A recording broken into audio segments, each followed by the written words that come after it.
It's gonna be a blast with a super sweet podcast. End of the week, Friday to Sunday. Ay. Ay. The start of the weekend, fun Friday. The start of the weekend, again. The start of the weekend, fun Friday. The start of the weekend, again. We out. Welcome to the Super Sweet Friday Morning Podcast. I am your host, Bonquikvi.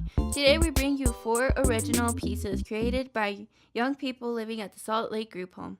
First up, a piece from me about my struggle with depression and my path to self-care. My dad was really abusive to my mom, and just when my mom told me everything I seen, like the pictures of her hair being pulled and just like her bruises, it just made me feel a lot of hatred towards my dad. After my mom got remarried, I was sexually abused by my stepdad and sexually molested. And after a while, I had my first rape attempt, and a year after that, I had another rape attempt. It just made me feel more suicidal. It made me feel like I was worthless and like I couldn't do anything for myself because I went through a lot, and that made me feel like there was nothing else for me in this world. I started using more hardcore drugs, started going to cocaine and stuff like that. And then I had my first overdose and seizure. And ever since, it made me open my eyes. Knowing that I almost lost my life, it just changed everything for me. It made me realize that I had a purpose to be here. God gave me another chance and opportunity to live because I had family that still loved me. I had friends that I still had to meet, I had school to finish, and just this big world out there for me that I should still be wandering and be experiencing, going out on adventures. Some coping skills that I use right now is I printed pictures of me of what I used to look like in the past, and I use that kind of as self-soothing. So if I'm feeling upset, I want to feel numb, I go through my pictures and I look at myself and be like, I remember these memories. I remember the feeling of being high, the memory of being, the feeling of being just someone different, and it's making me realize how much have I achieved from the past till now. I think about what I want to be when I grow up, how my future is going to be, what I want best for me, or what I want best for my future children. Right now I'm trying to get back into school and try getting a scholarship for college and hopefully make it to Women's World Cup and travel around the world.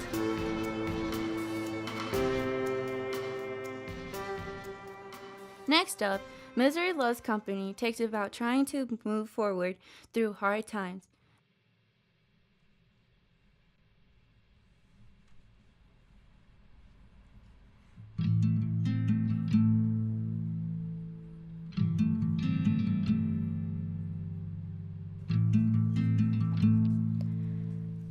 Voices in my head.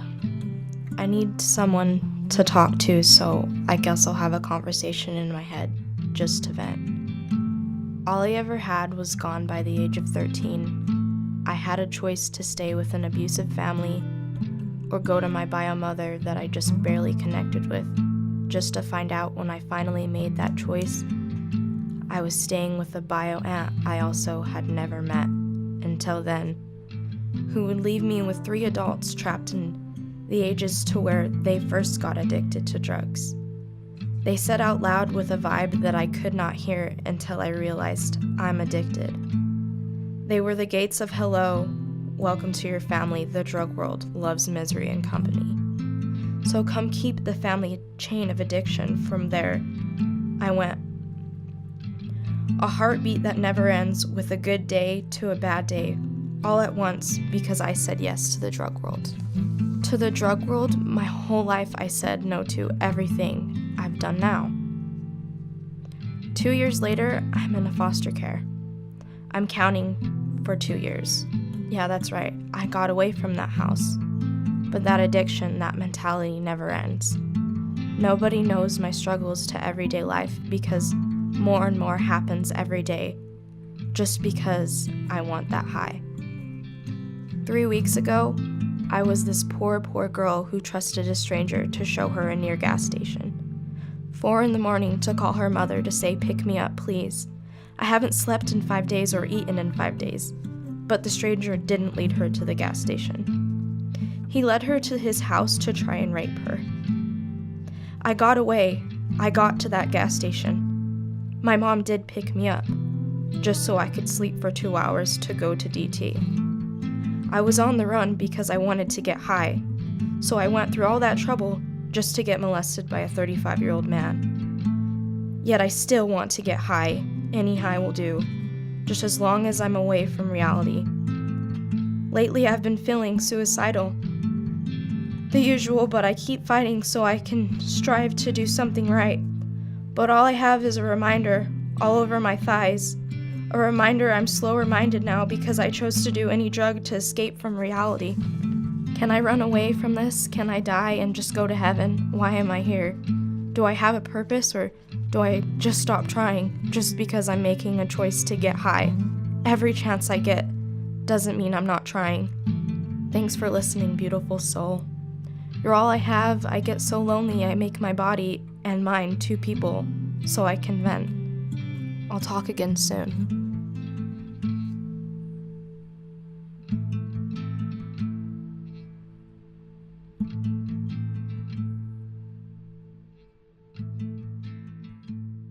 Our third piece is by Hipsta, sharing her idea of the afterlife.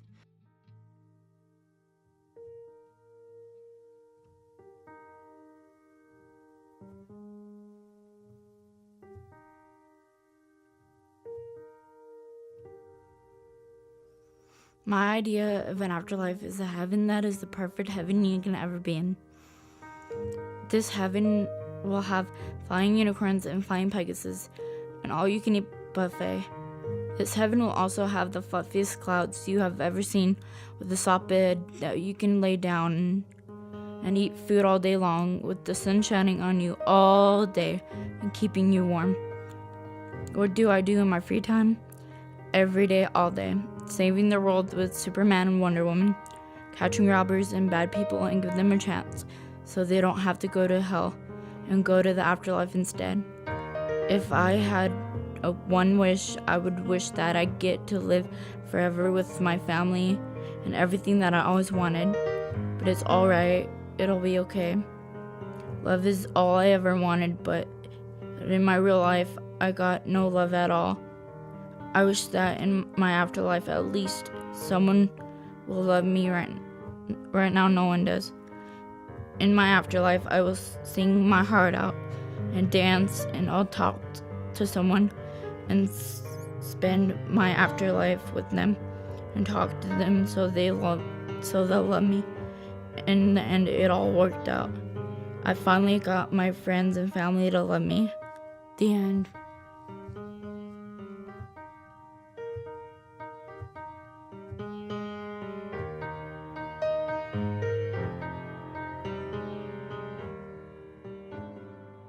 Finally, the hipsters, about movies they enjoy.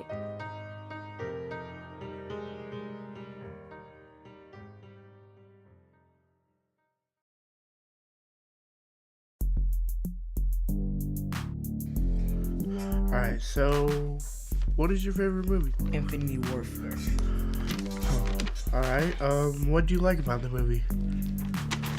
I like about how they all superheroes try to go against one person.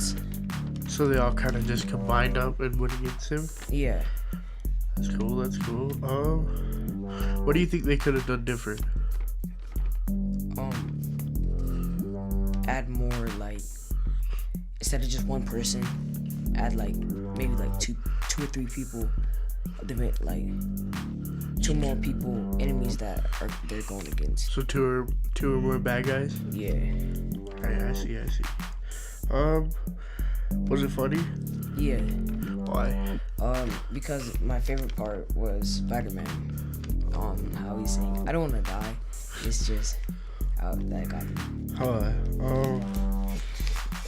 So what was the best part to you? When they all made a super big energy from all their powers together to use it against Thanos. Who were the heroes in the movie? I mean, there's all sorts of heroes. So there's like the main The main character is Tony Stark. So Iron Man. Yeah. Right. Did they struggle a lot? Yes, very. Yeah, a lot. What's your favorite movie? My favorite movie is Ant-Man and the Wasp. Why? Why did you like the movie? I liked it because it was funny, but it was also kind of thrill-seeking. Did a lot of funny stuff. What could they do different in the movie? I feel like they could have added like some more action scenes. Yeah. Okay. What was funny and why was it funny to you? The person he is his friend in the movie is like a Mexican guy, and he's like, "What's up?" Like he's funny, and then they have like, I'm gonna have to say, yeah, it was pretty funny. He's pretty chill. Cool. What was the best part? The best part I think about it is because they have a little case of Hot Wheel cars, and they turn them into bigger cars. Okay. And he was driving a race car. Whoa. All right. Yeah, and they shrink too. They'll like shrink them down. Yeah. All right. So, what was the hero of the movie? Who was the hero of the movie? Ant-Man, but the person who got the suit from his daughter also has a suit now, and she's the Wasp. Oh, okay. Did the heroes struggle? Yeah, because the person they were up against was kind of hard for them to get at because she could phase through stuff. Wow. Yeah. Cool.